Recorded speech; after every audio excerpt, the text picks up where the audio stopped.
Hello friends, welcome to my YouTube channel story with Pulak. तो आज हम जो कहानी आपको सुनाने जा रहे हैं, कहानी का शीर्षक है सहिष्णुता का व्रत। चलिए देर न करते हुए हम इसे शुरू करते हैं। कुंडक कुमार नाम का एक सन्यासी एक बार ठंड के दिनों में हिमालय से उत्तर वाराणसी पहुंचा। वहां उसके बचपन का मित्र एक सेनापति था। उसने सन्यासी को राज्य उद्यान में स्वच्छंद भ्रमण की अनुमति दे दी। एक दिन कुंडक कुमार उद्यान में बैठा तप कर रहा था। तभी वाराणसी का एक दुराचारी राजा अपनी 2 सेविकाओं के साथ वहां प्रकट हुआ और उनके साथ उस वन में घूमते फिरते और फिर थककर घूमता फिरता रहा और थककर सो गया।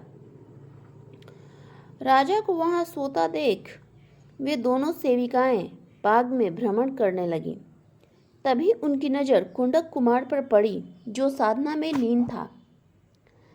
सेविकाओं ने उसका ध्यान आकृष्ट कर उसे उपदेश सुनाने को कहा। कुंडक कुमार ने तब उन्हें सहिष्णुता की महत्ता पर उपदेश देना प्रारंभ किया।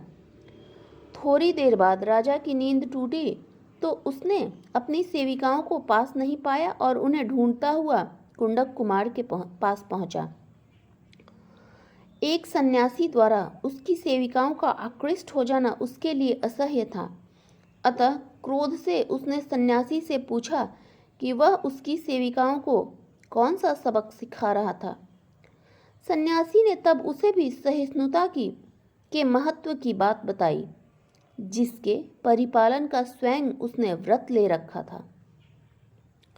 यह सब सुनने के बाद राजा ने उसे कोरों से पिटवाया। जब वह लहूलुहान हो गया तो राजा ने फिर पूछा कि उसके व्रत का क्या हुआ। खून से लथपथ सन्यासी को कोई क्रोध नहीं आया और वह सहिष्णुता के व्रत का ही गुणगान करता रहा। क्रोध में राजा ने तब उसके हाथ फिर पैर आदि कटवाकर बार बार प्रश्न पूछा, किंतु वो सन्यासी हर बार शांत भाव से सहिष्णुता के व्रत की ही गाथा गाता रहा। अंत में उस सन्यासी की सहिष्णुता से परम क्रुद्ध होकर राजा ने उसकी छाती पर लात मारी और वापस लौट आया। कहा जाता है कि जब राजा वापस लौट रहा था तब धरती फट गई। उसके अंदर से उठती आग की लपटों ने राजा को निगल लिया। सन्यासी के घाव भी तभी स्वमेव क्षण मात्र में ही भर गए और वह पुनः हिमालय वापस चला गया। कहानी यहीं पे समाप्त होती है और इससे हमें शिक्षा ये मिलती है कि संयमी व्यक्ति कठिन से कठिन परिस्थितियों में भी अपने संयम से नहीं डिगता, वो उस पे कायम रहता है। तो चलिए कहानी को हम यहीं पे समाप्त करते हैं और मिलते हैं फिर से एक नई कहानी लेकर। तब तक के लिए नमस्कार, जय हिंद।